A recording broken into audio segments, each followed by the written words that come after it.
Welcome to the Grow Podcast. I'm Wendy Jo, and this is Ashley. Hey Wendy, how are you? It's I how are you am doing? I'm doing okay. How are you doing? I am feeling great, relaxed, very peaceful. So nothing Nice. too much to speak of in the moment. It's nice to feel sort of balanced and at peace. It doesn't happen super often for many people.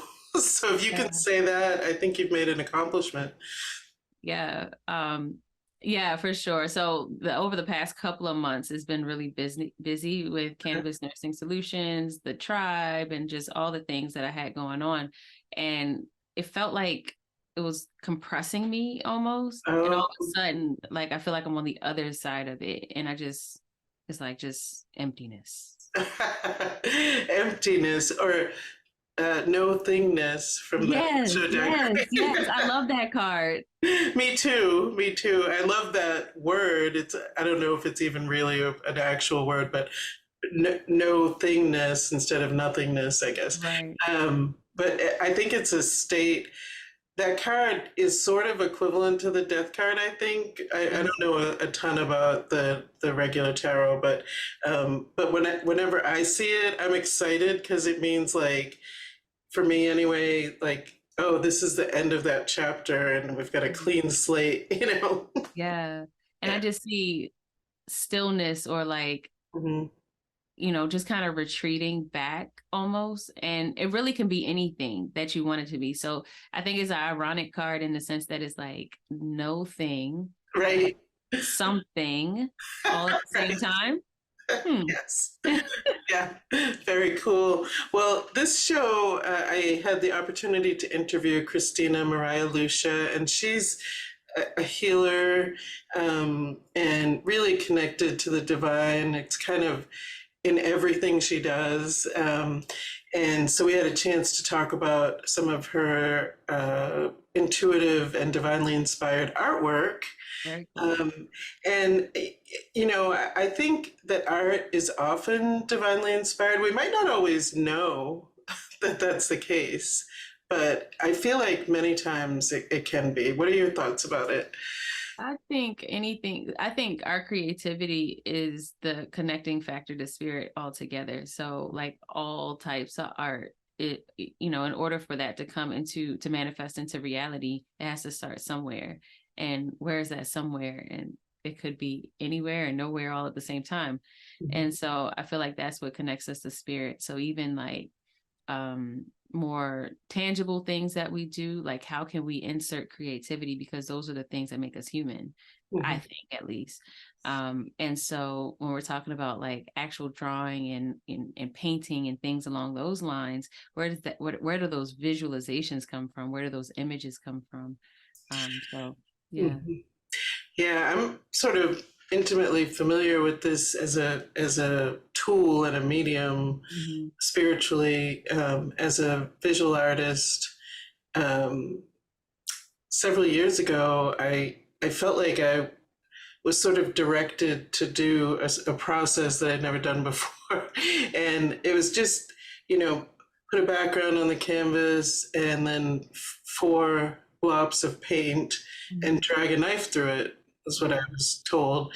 So I did that, and as I was dragging the knife through, I saw these figures start to come out of the knife pulls, and there's usually three or four in each painting. They have a common thread through them. There's Hmm. three or four figures, and usually I think it's from a particular time period, usually because they're dressed a certain way. My favorite one, they look like they're from like the 70s. Yeah. Actually, it's black and white. It's very cool. And so I drag the knife through, the figures pop out, and then I finish it with a brush. Hmm. And they're frequently holding hands, um, two look kind of like they're holding hands, and the other two, one is always facing away. Yeah. And then their hands are very specific in symbolism of kind of Buddhist or Hindu hand movements. I've looked them up in the past, and they'll be kind of like this or pointing. But it's a common theme through them. And then I realized that I could see them around people. So the first ones were really general, just spirits that popped up. And sometimes my guide, Nate, would give me a little story about them, sometimes not.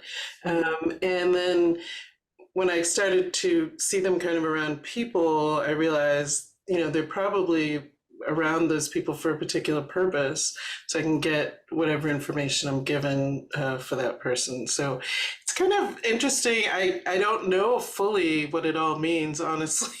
And some of the spirits are definitely alien souls or there's animal components to them. That's very interesting. We were talking a little bit about this before we started recording, and I'm curious. I think that's a form of mediumship where some people can see spirits in their physical body, through their eyes, but like maybe this is the way that you translate those entities into human form. I don't know. It just seems very interesting. Yeah, for some reason, I just haven't questioned it. Or delved that much deeper into it. It's probably something I should address in meditation and see, specifically if there's some sort of purpose or something I'm supposed to be doing with it. But for now, and it's been several years, I create them as they come to me, and I am offering that for people now if they're interested and want to know who's around them, if anyone, right? Any spirit or soul. And we'll see where that goes. Yeah, for sure. I think that is a very special gift to have and to offer to people when they're ready for it. Oh, thank you. I feel really honored that spirit that has developed in me via spirit, and whatever comfort or understanding it brings to people. That's wonderful. Amazing. Yeah, for sure. For sure. Well, coming up next, my interview with Christina Meriah-Lucia. It's just how we connect to spirit. Where does creative juices come from? Spirit. Every time we tap into our creativity, we are literally manifesting something. So many different types of art, so many different types of art. I'm interested in improv. People draw, some people sing. All of those are a form of art. And in order to access any of that, you have to be tapped into spirit. And in addition to that, I like to say that laughter is a form of relief, which is why I like improv again. So I'm wondering, what do you think art and spirituality have to do with each other? Joining me now is Christina Meriah-Lucia. She is the owner and proprietor of Divine Paradigm Center. She's a healer, sound healer, spiritual educator, and artist. Christina views creating art as a sacred experience. Welcome to the Grow Podcast. Well, it's great to be here, Wendy. So nice to see you again. We did some live shows for the Edge Show in the last season, and that was so much fun when I was up in Massachusetts.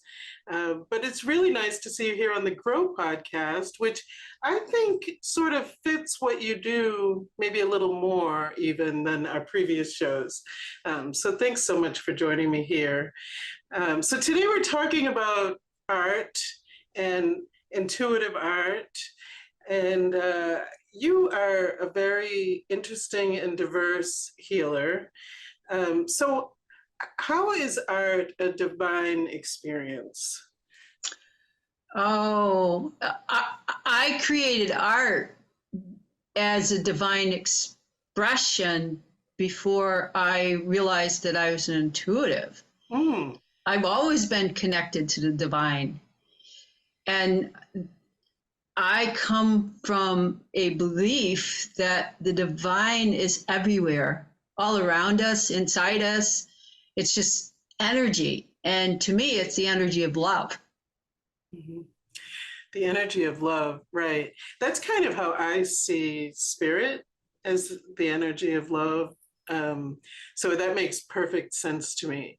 So is love the driving force behind your art? Is it the driving force between all art? I don't know. What do you It's a driving force between my art. My mission is to elevate consciousness with my art, and that means to bring joy to people. There's enough art out there that has a statement of, letting people know about human conditions and atrocities in the world, and that's not my art. My art is the divine exist, open up and receive the love. Mm. Because it's all around you, and all you have to do is be open to it. Mm-hmm. And it's healing. Mm-hmm. It healed me. It's been healing me for years. My heart, broken heart for many times. My heart's been broken, and it's been my art as a form of therapy that has healed that, all the cracked places in my own heart. So the art heals you, and then you're able to create, and that can be healing to someone else. Yes, and the colors that I use, and the colors that come through the divine, and the symbols that come through, it's all a part of the healing process. So how does someone know that their art is coming through from the divine? It's a different experience. You step aside, and it's not an energy it could be an energy that comes through, but it's just you're creating, you're thinking, and then you stop thinking about the day and relationships, and you start and problem solving, because an artist is always problem solving. You have an idea, an image that comes to you, and you put it on the canvas or on paper, and then you get to figure it out, how it comes together, and all the pieces and parts come together. When you're connected to the divine, you let all that go. You let the problem solving go. You let the experience just be, so that you're connected to something greater than yourself. And that something greater than yourself comes out, the image comes out even more beautiful than you imagined on your canvas. Wow. Yeah, so do you, when that starts happening, do you have signals that you feel in your chakras, in your body? What kind of signals you to, I'm in that space now? Oh, it's just it's like a subtleness, a quietness that comes through, and an inner knowing. It's like, it's similar to when you're journaling, and you journal, "Dear Spirit, dear angels, I would like assistance with this. I'm having an issue with this person." And then as you're writing, well, Spirit, give me some information. It's the same thing. It's like, I'm struggling with this painting. I need some information here. I need some assistance. And then all of a sudden, these colors come in. The images come in, or my hand is just moving across the canvas automatically. That's when you know that the divine has your pen or your paintbrush. Right. You step out of the way. Right. So it's kind of like automatic writing. just like automatic writing. So what I do is automatic painting. I think you just coined a new phrase. I've never. I guess so. I never thought of that. Automatic painting, art by Mariah, right? I love it. So let's talk a little bit about some of your current work. We're gonna put a painting on the screen. It's got kind of blues and purples. I'm not sure if you name the paintings or if you're given a name for the painting. I'm given names. I think I've renamed it Searching because I wanted to describe. I didn't want to give you the title and have you, go, oh yeah, that makes sense. I wanted to tease you first and give you an experience of what I went through. So in painting and searching, one day I had this desire to paint all these canvases, purple and blue, like outer space kind of colors. And then these clouds came through. And what happened was the painting started coming together like there was an image in the sky, in this darkness, that if you see it, it looks like it has wings. That's the soul in flight. Ah, okay. So the soul in flight through this sky. Through the universe. Through the universe, right. And I have had several of these images come to me. Those images in black and white used to come to me in graphite back in early 90s. And so now they're coming back and they're in color form. And it is the soul in flight traversing through time and space. Can you imagine? And that soul is looking for home. Wow. Where do I land? Where is home? Is home here on Earth? The planet now that we're inhabiting? Or is the soul searching through time and space for a new home? Or is the soul searching for original home with the divine? Right. Wow, that's powerful. So why do you think these have come back in color for you? Because it's time to paint them. Okay. And I paint in color. So Yeah. do you think that there's some message in it for you in coming back in color?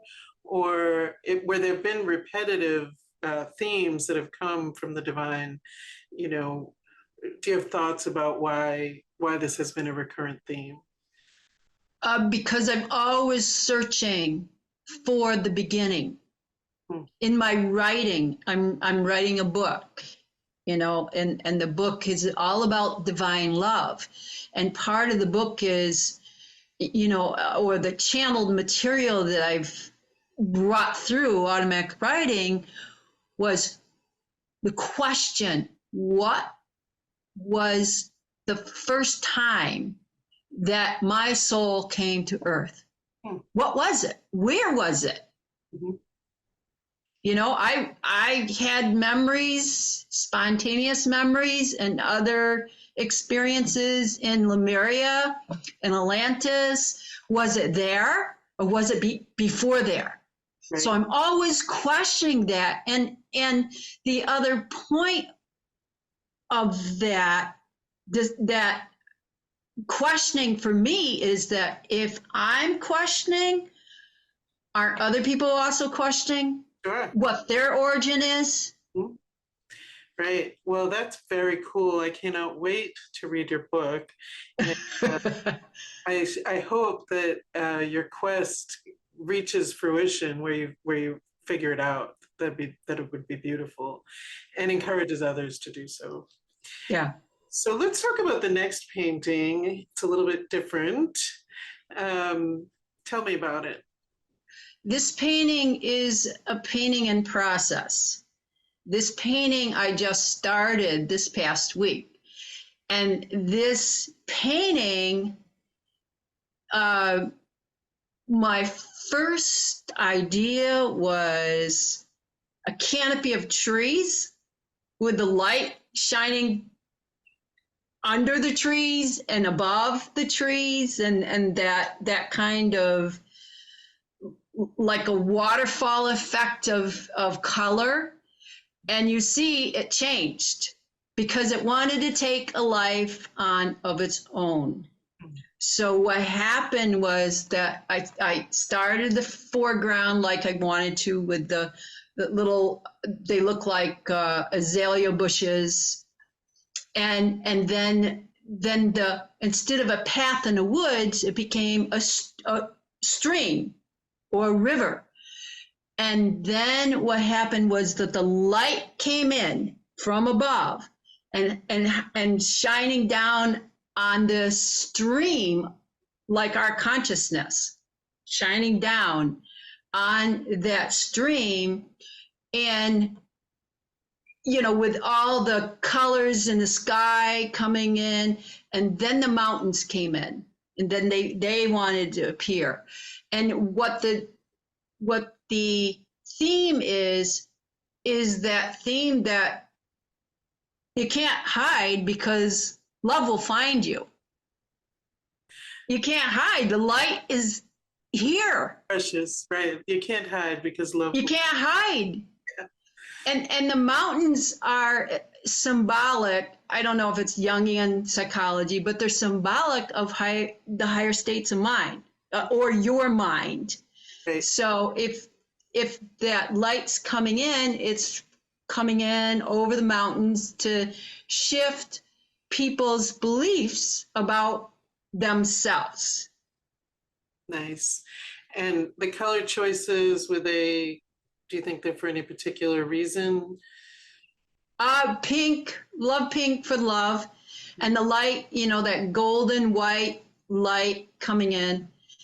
And then with I use violet a lot for sky, blue and violet. So it's like the light's coming through that violet light. I don't know if I'm going to put gray in it, you know, in the sky. I like that color. And and if you notice, it almost appears like there's an angel on the right side of the painting coming through. And that's, again, that's me stepping out of the way and just letting it flow. Well, Christina, it has been delightful chatting with you about your divine inspired art, and it's always a pleasure. So how can people check out your art or your healing work? Where can they find you? They can find me at two places, artbymariah.com, as well as the divineparadigmcenter.com for my healing work. Wonderful. Thanks again for joining me. It's always such a pleasure. It is. It's always a delight to be with you and to connect with you, Wendy. And thank you. Likewise. You are a light in shining armor. Hey there, Wendy Jo, co-host of the Grow podcast. Also, Wendy Edge, occupational therapist. And I wanted to tell you about my new business where I'm combining the principles of occupational therapy, coaching, and spirituality, and wellness, of course. On the website, you'll see that I'm doing Osho Zen card readings, spiritual coaching, spirit paintings, and so much more. So if you want, check it out, edgecoachingandconsulting.com. Have you heard of the Cannabis Nursing School? It's a place where cannabis nursing, entrepreneurship, and spirituality meet. The High Align Tribe is waiting for you, and it's so easy to find. CannabisNursingSchool.com. Well, that was a really cool interview with Christina. It's always a pleasure to chat with her. Yeah, you guys did a great job. I love that. Awesome. I know. I love how she really is so thoughtful about color and incorporates her interpretations of color, through her channeling. Yeah, I think color is so important. I don't think I leverage color as often as I should in just my interactions with like just energy and presence. And so I'm wondering, like, what are some of the, like, how do the colors resonate with you? Like, what do they mean for you? For me, well, because I'm kind of into aura and interpretation, I'm kind of I think about color a lot, and when I see it, like, what kind of meaning does it have? Is it spiritual? Is it emotional? Is it physical? Like, what is the meaning behind it? I really love pink. It's my favorite color, and it's associated with the heart. I'm all about love and unconditional love, so really pulled that way. I love the way Christina uses blue and purple to kind of like upper chakras. Yeah, I'm gonna have to really check out her website so I can see more about what she has to offer because I'm really interested. Wonderful. Well, I hope everyone has a great week. Bye. Bye.